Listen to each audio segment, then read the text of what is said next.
Good evening and welcome to Tonight with Tim Modise. On the show tonight, Northwest Premier Supra Mahumapelu's resignation or dismissal causes confusion as the different structures of the ANC send mixed signals. And the land expropriation cause turns nasty as people take the law into their own hands and invade Proteas land in Soweto. Welcome. The people of the Northwest had taken to the streets demanding that the Premier of the province, Supra Mahumapelo, step down from his position. The community of Mahikeng embarked on several weeks of protest action that led to destruction of property and a couple of deaths. The ANC, through the different structures, intervened to encourage the Premier to step down, with the President Cyril Ramaphosa allegedly instructing him to go. Mr. Mahumapelo appears to be reluctant to go, but the Union Nehau has, amongst others, threatened to embark on a province-wide strike that will paralyze the administration of the Northwest. We look at the current stalemate in the history of the Mahumapelo matter with Professor of Political Sciences at University of Joburg, Stephen Friedman. Prof. Friedman, pleasure to have you with us. Thank you. Well, you have written about this and you have applied your mind to this question, right? Is he going? Is he staying? As we are talking now, we thought he would have already announced his resignation. He's changed his mind, it appears, and talks about, I'm talking about Premier Mahumapelo says, the structures that support him say he should stay on. And the ANC itself seems to be in a fix. It does not know what to do. And there's a threatened motion of no confidence in him. It's just a whole mess of a story, this. What do you think is going on currently? How do you make sense of this? Tim, the way to make sense of it is this is a continuation of the factional politics we saw in the ANC before President Ramaphosa's election. Supra Mahumapelo, of course, was part of the so-called Premier League, who were campaigning for Nkosazana Dlamini Zuma. They're part of the faction who supported former President Jacob Zuma. And when Mahumapelo talks about the structures, he's talking about his loyalists. He's talking about the people who were put there to support him. So in a sense, he's playing a bit of a political game. He's saying the structures don't want me to go. Well, of course they don't want him to go. They're there because of his patronage. They're there because they serve his purpose. So he's in effect saying, if you want me gone, the only way you're going to get me gone is either to vote for a motion of no confidence in the provincial legislature or to call a special meeting of the ANC National Executive Committee and recall me. Because those are the only two ways the ANC can get him to go if he's not prepared to go. But let's look at what the people are asking for. I'm talking about the broader community, right? When we saw people being taken out of hospitals, for instance, and placed in wheelbarrows, taken back home. That was shocking to a lot of people that the Northwest appears to be run down, and then all of this is being blamed on the Premier. Doesn't that count for something? It should count for a great deal, Tim. I mean, you've got two sets of problems in the Northwest. The one is the one you've described, which is the problem of rundown public services and people not getting the kind of service they're entitled to. And the other one is very strong allegations of corruption in which traditional leaders are involved and in which the provincial government is involved. And this has caused a lot of anger in Northwest Province. Now, we know that the people of Northwest Province are very angry. And the main reason we know this is not because of the protests. Look, the protests may be important, but you never know with protests, you know, how many people are protesting, how many other people they represent. But the real test in a democracy of what people think is elections, is the way people vote. Now, Northwest already in 2016, the ANC lost 16 percentage points there, biggest ANC setback in the entire country. So people are saying. So Prof, I have to interrupt you there, just for context, right?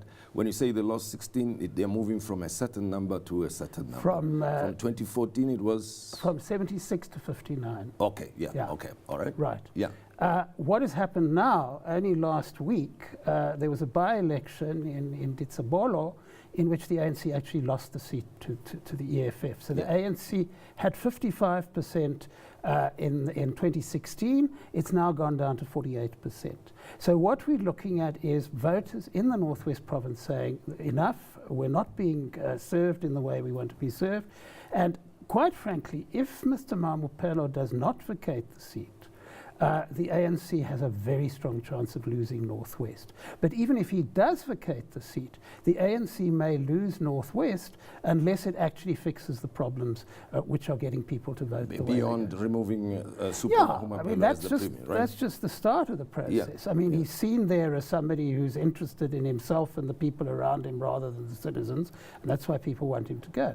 But if you don't fix this problem of people's land being used by traditional leaders and the provincial government to make deals with mining companies which enrich the high-ups at the expense of everybody else, if you don't deal with the problem of people's small farms being taken away from them, then people are going to vote the same way. So it's the start of a process. If the ANC doesn't do this, then they're in big trouble in Northwest. If they do this, they can get themselves out of the trouble if they do other things as well. And of course, cattle being removed from Northwest as well and taken to other parts of the country. Well, it's just a symptom of the way the whole thing operates, because what happens there, you have cattle made available for emerging farmers, for black small farmers, and it's taken away and given to the former president. Now, what kind of message? That sends the message. People in the Northwest see that and they say, this is the way we've been governed for the last 10 years. It's not about us, it's not about our needs, it's about their needs. The cattle for the leader. Cattle for the leader, not for us. Yeah. Now, the way the ANC is handling all of this, because it's been going on for some time now, but it's just reached a crescendo recently, to the extent that President Cyril Ramaphosa had to cut his trip short back from the Commonwealth to come and address this, which created an impression that this was being dealt with as an emergency. Now, several weeks have gone by, and we're still in the same situation.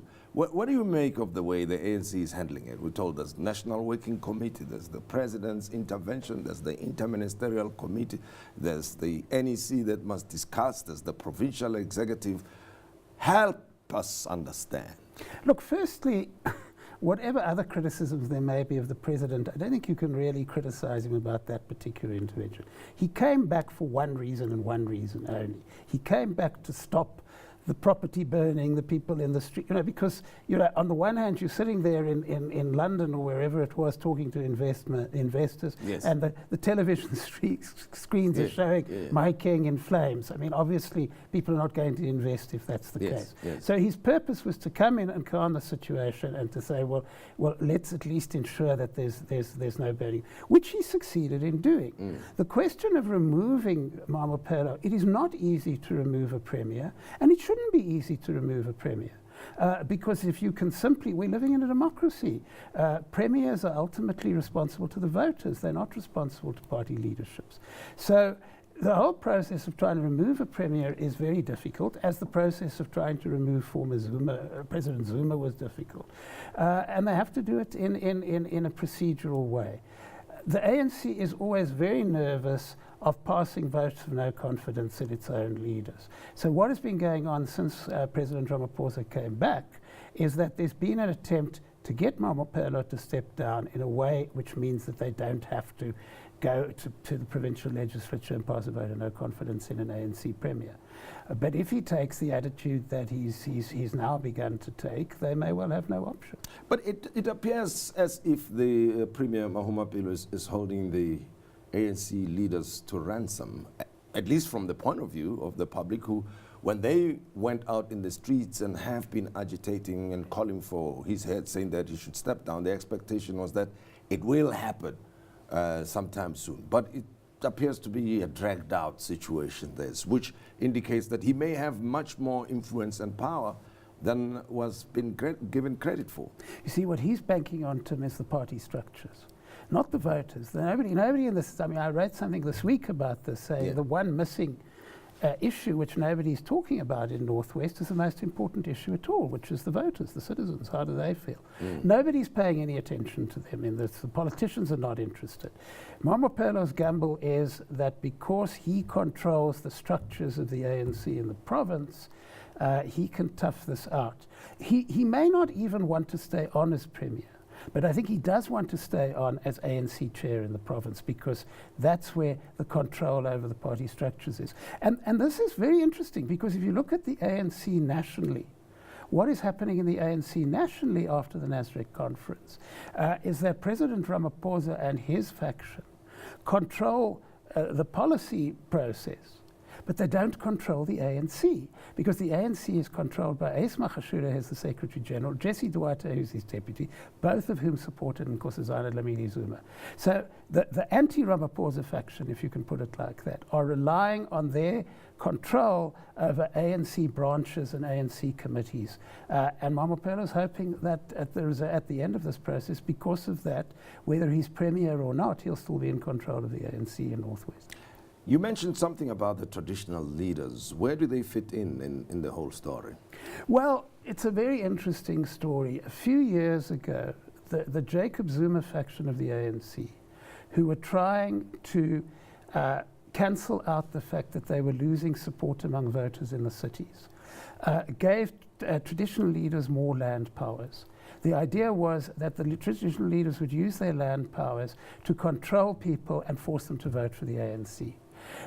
It backfired, because what the traditional leaders did is that they worked with the provincial government to open up the land to mining companies, to development companies, at the expense of citizens. Small farmers, first of all. So small farmers in Northwest went to the Constitutional Court to force one of the traditional leaders to give them their land back.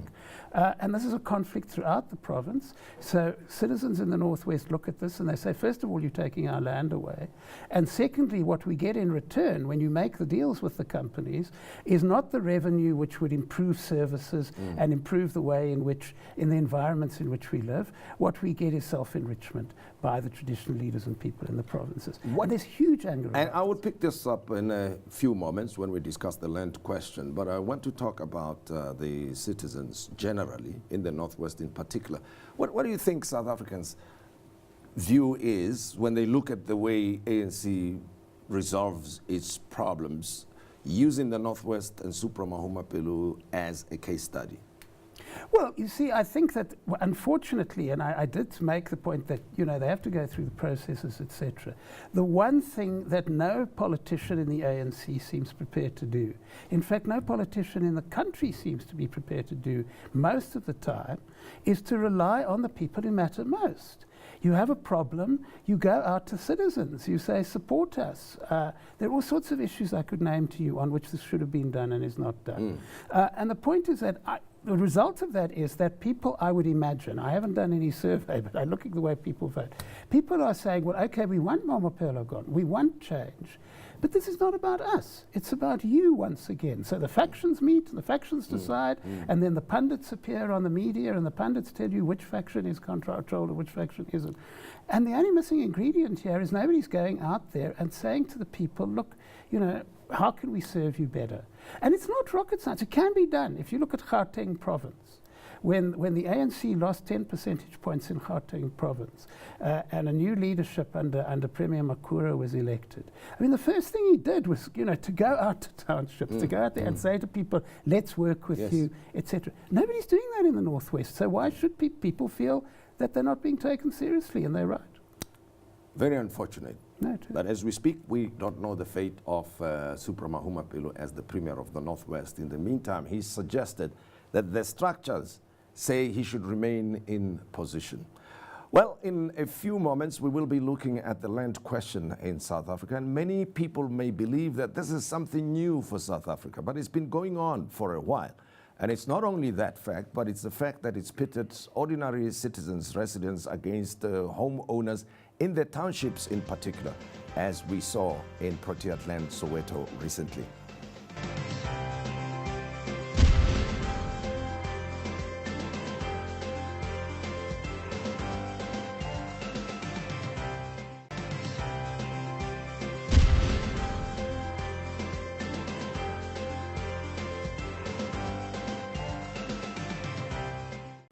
The controversial land expropriation without compensation debate continues in Parliament and is acted out in communities across the nation.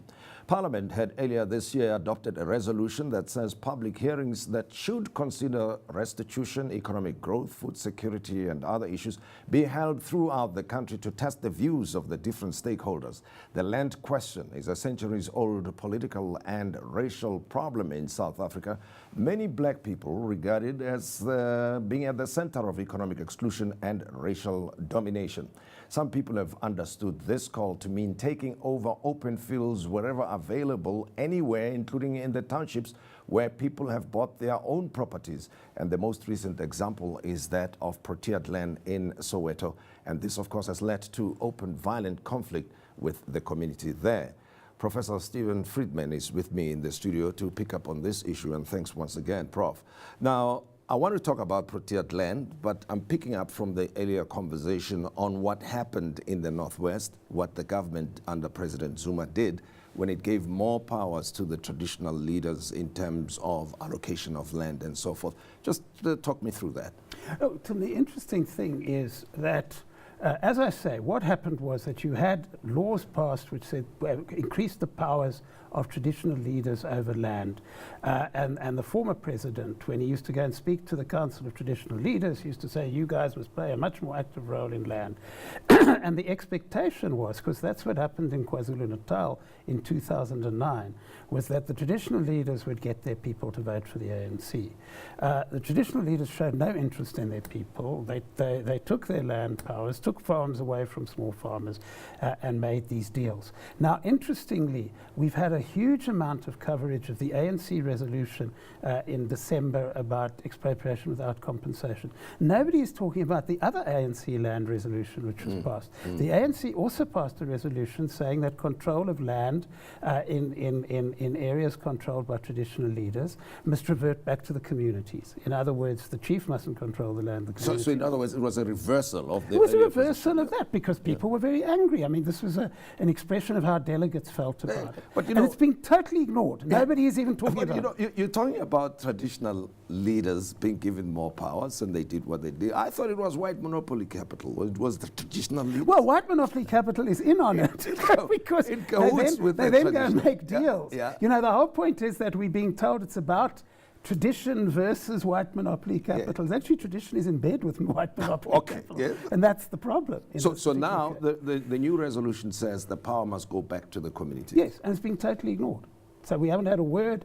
You know, the ANC leadership go around the country and say, this is a conference resolution, the expropriation one. We take it very seriously. No, none of them are talking about the other one. Because if you have a look at what Cyril Ramaphosa has been doing since he became president, I mean, he's wooing traditional leaders. He's not going to alienate them. You know, he went to see King Goodwill. He went to go and see traditional leaders all over the place. And he's not telling them, look, we're going to take away your land powers and give it to communities. He's saying, look, we're on your side, don't worry. And as long as that remains the case, the kind of anger we're seeing in Northwest is going to continue because people are not going to feel that their right to land is being recognized. Here's another thing, Prof. I mean, I notice, I read and I observe, a lot of people seem to understand the whole land expropriation without compensation to mean that invade whatever open land that you see anywhere, including, as the example of proteated land shows, and what also is going on in Cape Town, and leading to conflicts between those who are occupying the land illegally or unallocated, in defiance of the interests of the local community, and thus leading to the conflict that we see between people who should be neighbors after all. Okay, well, look, the real land issue in this country is not in the rural areas. The real land issue in this country is in the cities. South Africa is very poor farming land. I mean, if you want rich farming land in southern Africa, you've got to go to Mozambique, you've got to go to Zambia. Our land is quite poor, and most of the people who live on the land know this. So they're more keen to get... And that's why they migrate from... Well, they migrate to the cities where the economic activity is. But we have a huge urban land crisis in this country. I mean, poor people cannot get in on affordable accommodation in our cities. And therefore, land occupations didn't start last week. I mean, land occupations have been going on for decades. The difference is between the land occupations which become a flashpoint and the ones that don't. And the ones which become a flashpoint are usually the ones which have been organized because people are trying to make a political point. So what happens in those land invasions is that whoever's organising them makes sure that some demands are made of the provincial government, that the whole thing appears on the media, etc. Whereas if you go around Joburg or any other big city in this country, you see people are occupying land all the time because they have this need for a place to We're talking to about stay. proteted land, and of course the residents are very upset. And one would say it's justifiable on their part. They've taken bonds on these homes, isn't it? Right. Now what we have here is a rerun of Alexandra Township in the 1980s. Because Alexandra Township is very important for two reasons. First of all, it was the only one of only 2 or 3 places left under apartheid in which black people could own a property, in which they could own land and own their own homes. And secondly, it was very near factories, so people used to flock in to Alex so that they could be near where the work opportunities were. And you had these huge conflicts in Alex in the 1980s and the early 1990s between the landowners and the people who'd come in to try to put up shacks there or whatever the case may be. And you're seeing a rerun of this in Protea Glen and other cases. And in a sense, the problem we've got here is that if you say who's right and who's wrong, the answer is both sides are right, in the sense that, of course, the people have bought their property, they're entitled to that property, and they're entitled to not, have that property undermined by people who then occupy that property. On the other hand, we have an accommodation crisis. So the solution to the problem is that we need to start talking about negotiating different ways of dealing with housing in our city. Let's look at how politicians are handling this matter. I'll start with the EFF, because many young people in South Africa think that the issue is a new one, introduced by Julius Malema, and they also blame him, on the other hand, other people saying he's the one who's encouraging the land invasions after all. What is your take of the EFF's approach to land expropriation without compensation? Well, I mean, the obvious question to ask is, if this, and they say it is, if this is a general principle that all land should be expropriated without compensation if it's privately owned, is Mr. Malema going to give up the houses he owns because he's a property owner? Yeah. And most of the people who are calling for land expropriation without compensation are also property owners. So why are property owners calling for this? The real answer is that this is a symbol for something else. And the point is, if you look at South Africa's history, if you look at the liberation struggle, etc., when the PAC said the land is ours, they weren't talking about farming. They were talking about the economy. They were talking about the society. When people in South Africa talk about land, they're talking about much bigger issues. So this demand for land expropriation without compensation is a demand because people are frustrated that almost 25 years after the end of democracy, we still do not have a non-racial economy. We still have and those are legitimate concerns, but it tends to get challenged through So it's a case of economic access, inclusion, economic power, and so forth. But that doesn't change the reality that we have a huge urban land problem. But here's another interesting thing, though, Prof. I mean, earlier this year, when the whole motion of land expropriation without compensation was piloted through Parliament and different leaders, parliamentarians spoke about it, they did not refer to the Kgalema Motlanthe report on the matter. How come? I mean, they sent him to compile the report, and what is he saying, the former President Kgalema Motlanthe, as far as that is concerned? Look, this is a huge problem. I mean, former President Motlanthe was assigned to investigate our 24 years of attempting to deal with apartheid and racism in this country had succeeded or not. He produced a very lengthy report which goes into detail on a whole range of issues which really could help us think very seriously about how to fix this country. Everybody is ignoring the report. And one of the issues on which this report is being ignored is land. There's a huge section there on land. His argument and his committee's argument on land is that there's nothing wrong with the Constitution. The Constitution allows us to change land patterns as much as we want. The real problem is that the politicians and the officials have messed up the process of redistributing land to people who need it. And we need to fix that. Well, the report is there as a reference point for anybody who wants to understand what happened and what could be done. Looking at the current management of this issue on the part of the government and President Ramaphosa's approach, where do you think it's likely to go and how is it going to end? I'm asking the question in the context of the forthcoming elections as well. Look, you can't have a market economy and land expropriation without compensation, full stop. You can have some land expropriation without compensation. But if you want a market economy in which people's property is safe, you've got to say precisely under what circumstances. So it has to be clear the land is unused or whatever the case may be. So one of two things is going to happen as far as the constitutional demand is concerned, which Parliament is looking at the moment. Either they're going to say, which is entirely factually correct, and which is incidentally the opinion of the EFF's lawyer, that you don't have to change the constitution in order to redistribute land in this country or to expropriate land in this country. Or they're going to say what the EFF's lawyer has also said, which is, look, the constitution allows you to do this anyway, but it's a good idea to spell out in detail how the constitution should let you do it. So either we're going to land up with no change constitutionally at all, or we're going to land up with a constitution which says that in very clear circumstances, you're allowed to expropriate without compensation. As far as the land issue is concerned, I think we're also going to have a few symbolic gestures, a couple of cases in which land which is not being used will be expropriated without compensation. And then the key test, which we should be watching like hawks, is are they going to go on and do what they should do, which is to look at those Motlanthe recommendations, consult widely, and come up with a land redistribution program, which the Constitution allows at the moment, but which actually puts land in the hands of people who need it, rather than at the moment, simply leads to stalemate and corruption.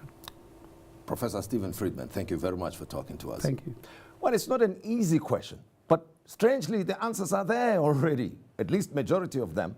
They are contained in the Motlanthe report. But who's read it or is talking about it? Well, precisely the people who commissioned that report are not reading it. But you and I should do ourselves a favor and familiarize ourselves with this topic by going through that report, and Stephen Friedman unpacking the issues for us. We appreciate your time, Prof. Thank you. And that's all we had for you tonight. Good night to you until next time.